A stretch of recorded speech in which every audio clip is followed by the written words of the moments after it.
Pengamat politik Rocky Gerung angkat bicara terkait isu Anies Baswedan yang hendak mendirikan partai politik atau ormas baru.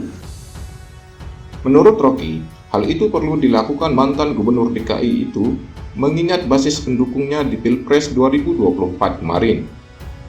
Diketahui, pernyataan Anies melalui kanal media sosialnya menyebut bahwa banyak yang memintanya mendirikan partai politik setelah partai-partai yang mengusungnya pada Pilpres kemarin masuk di barisan lingkar kekuasaan Jokowi.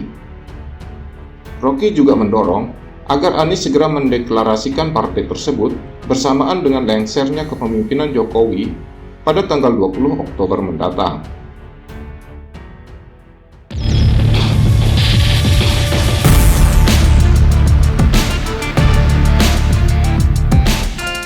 Bung Rocky, akhirnya Anies ini mengisyaratkan dia siap membuat ormas, bahkan juga parpol, untuk mewadahi aspirasi pendukungnya yang sedang mengalami kegalauan karena ketidakpercayaan mereka terhadap partai-partai yang ada.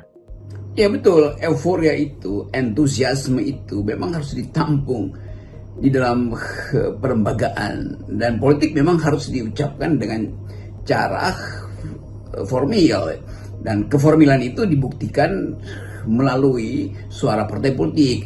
Jadi pilihan Anies untuk memulai menampung jumlah aspirasi yang surplus sejak Pilpres kemarin harusnya dilembagakan melalui ormas atau apapun namanya supaya ada semacam keresmian tuh, tidak menunggu-nunggu momen, nanti nunggu lagi pemilu berikut. Dia persiapkan ini dari sekarang, infrastruktur politiknya. Kan softwarenya dia punya tuh, yaitu kelengkapan akademis, ketajaman intuisi, macam-macam hal tuh, dan dukungan legitimasi kan. Jadi betul dalil Anies bahwa hanya karena ada legitimasi maka diperlukan institusi itu. Bukan institusinya yang menghasilkan legitimasi, enggak, itu pekerjaan lembaga survei yang selalu legitimasinya dicarikan setelah institusi ada. Itu namanya rekayasa sebetulnya kan. Jadi kalau Anies punya maksud untuk membangun kekuatan melalui pelembagaan partisipasi, yaitu pembentukan ya sebetulnya partai politik memang ujungnya untuk mengagregasikan dukungan dia itu lalu diolah sebagai policy, dan policy itu yang dipertandingkan bukan di 2009 tapi sejak sekarang kan. Jadi Anies bisa bikin semacam paralel polis, kalau pakai istilah Favel, untuk membayang-bayangi formal polisnya tuh. Jadi politik formal yang ada sekarang itu ya, akan dibayang-bayangi oleh politik alternatif yang disiapkan oleh Anies Baswedan.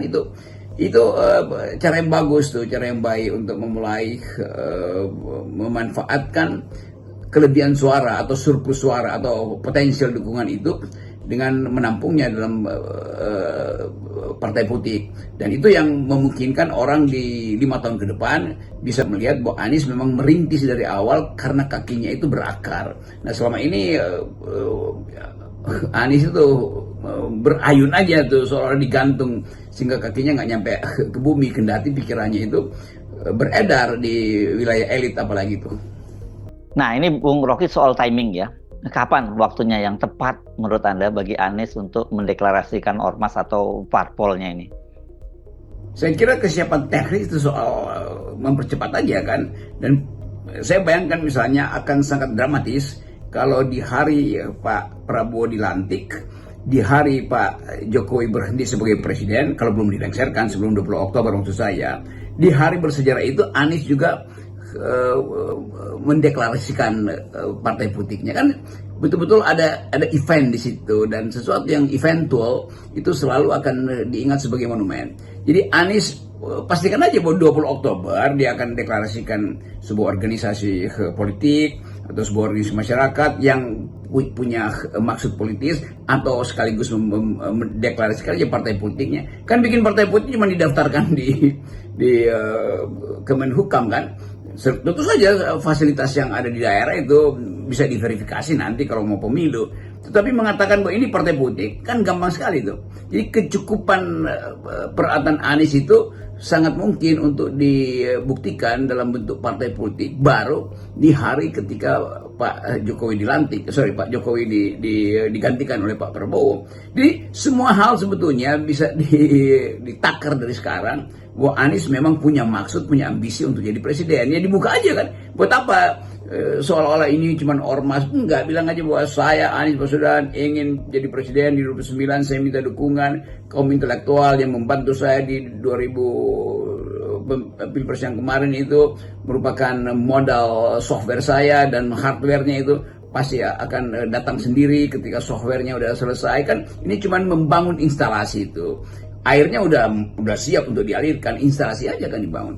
Jadi mudah sekali sebetulnya untuk memulai gerakan baru, mendinamiskan kembali politik dengan kehadiran Anies Baswedan di dalam politik formil. Jadi itu intinya kan, buat dukungan rakyat itu tersedia, itu pasti itu, karena mumpung suhunya masih di dalam aura untuk berkelahi dengan Presiden Jokowi kan, berkelahi dari segi gagasan. Jadi kalau Anies ucapkan itu di saat 20 Oktober, nah itu akan ada hembusan angin baru yang memungkinkan kita percaya bahwa oke, ada sesuatu yang bisa diinvestasikan menuju 2009. Jadi ucapkan secepat-cepatnya bahwa maksud untuk bertanding secara fair dalam politik sudah dimulai ketika justru Jokowi lari dari gelanggang atau tinggal meninggalkan gelanggang politik karena perintah konstitusi.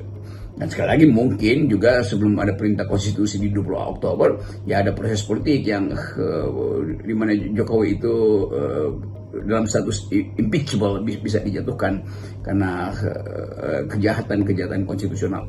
Selain kondisi domestik, ini kan dunia saat ini tengah menyoroti Indonesia. The Economist, misalnya media berpengaruh di Inggris, ini baru saja membuat artikel yang menyoroti secara tajam perilaku politik Jokowi sebagai Raja Jawa, juga konflik bukan konflik ya, tepatnya pengambil alihan Golkar dan juga penggunaan pesawat pribadi oleh putra Pak Jokowi. Ya benar, Hersbeno, bahwa momentum global tersedia karena Indonesia dalam 2 minggu ini disorot habis-habisan oleh dunia internasional tuh, diplomat asing mengucapkan itu secara eksplisit maupun implisit bahwa Indonesia ada di dalam sorotan dunia karena gagalnya demokrasi itu. Bahwa bayangin misalnya di Economist menulis cukup komprehensif tentang apa sebetulnya yang terjadi di Golkar, siapa yang dimaksud dengan Raja Jawa kan. Jadi dunia internasional sedang mengintip potensi Indonesia untuk batal di dalam demokrasi. Jadi kemungkinan untuk membangun partai baru dengan ide demokrasi justru akan dapat pujian dari dunia internasional kan. Saya bicara dengan beberapa diplomat di Jakarta juga ada dalam tema yang sama, mencemaskan pelembagaan politik atau pelembagaan demokrasi yang gagal di era Jokowi. Jadi semua hal itu pasti akan juga ditanyakan pada Anies kalau Anies deklarasi partai politik. Kan dunia internasional akan tanya, Anda bikin partai politik di dalam kondisi sekarang itu tentu punya maksud yang terbuka dan yang tertutup. Kira-kira begitu pertanyaan jurnalis internasional pada Anies. Kan Anies bisa jawab kan. Dan saya kira lokasi politik Anies ya mungkin pasti tidak ke kiri, tapi mungkin agak ke tengah gitu, tapi tidak terlalu ke kanan. Kan fasilitas itu yang orang ingin diperlihatkan di dalam spektrum politik Indonesia itu. Dan dunia internasional pasti punya jaringan diplomasi untuk menilai apakah politik Anies itu terarah secara ideologis atau sekedar upaya pragmatis untuk tetap memelihara namanya di dalam medan politik Indonesia. Tetapi sekali lagi itu harus merupakan hasil kontemplasi yang mendalam, supaya kalau Anies memimpin partai itu dasarnya adalah pertimbangan etis bahwa ada ketidakcukupan demokrasi, ada ketidakcukupan akal sehat, ada kelemahan di dalam kultur politik kita yang masih bisa disogok oleh hal-hal yang sifat material. Kalau itu dibongkar dan disusun kembali sebagai program partai, saya kira Anies mampu untuk mengargumentasikan itu pada publik yang masih berharap Anies muncul sebagai pemimpin. Kalau kita amati nih Bung Rocky ya, kegelisahan politik saat ini melihat perilaku partai politik yang semuanya itu sekarang dikendalikan oleh Jokowi, saya pikir memang ini ada kebutuhan lahirnya parpol-parpol baru yang bersih dari afiliasi dengan Jokowi maupun dengan parpol yang ada itu.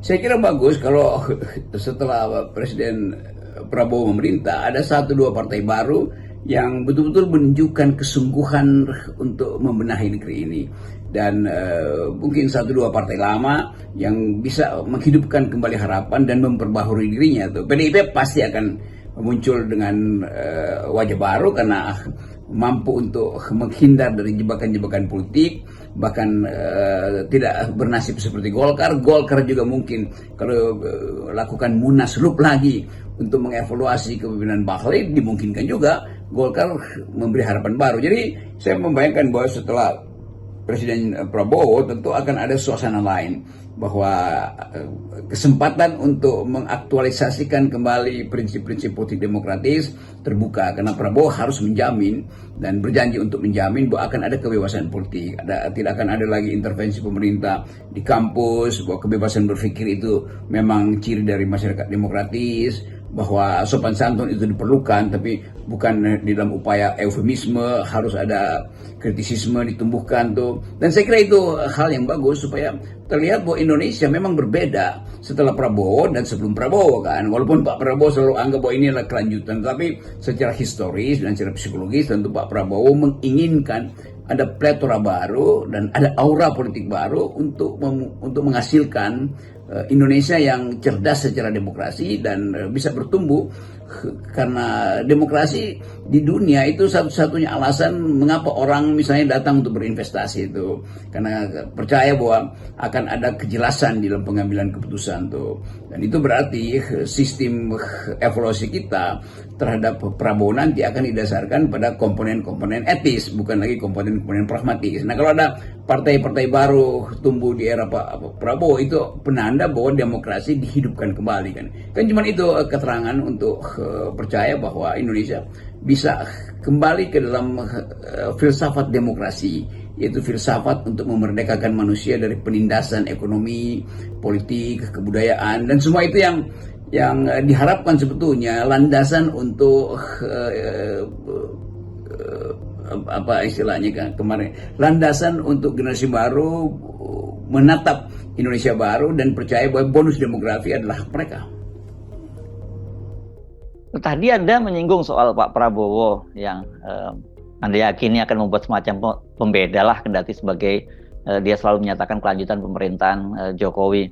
Seperti apa yang Anda bayangkan kebijakan yang bisa membuat pembeda Prabowo dengan Jokowi itu? Tidak perlu mencemaskan apakah Anies punya semacam grip di dalam politik nanti ketika Prabowo berkuasa, karena saya percaya bahwa di era Pak Prabowo pasti Prabowo akan cari legitimasi baru tuh, bukan legitimasi yang dia peroleh karena disuplai secara simbolik oleh Pak Jokowi melalui kehadiran Gibran.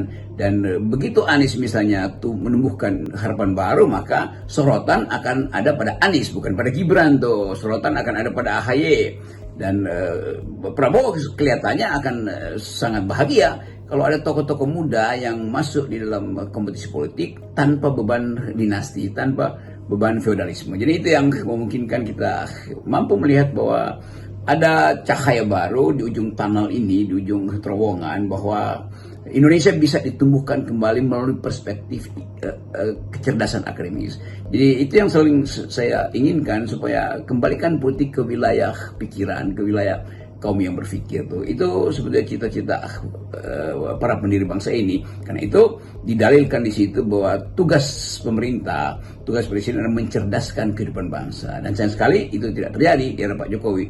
Jadi dengan konsep itu Anies bisa mengatakan bahwa ini ada partai untuk mencerdaskan kehidupan bangsa. Orang akan bergerombol di situ, dan inflasi, sebut aja inflasi demokrasi yang disebabkan oleh cawe-cawenya Pak Jokowi bisa dipulihkan nanti, dan akan ada surplus pikiran, artinya surplus harapan.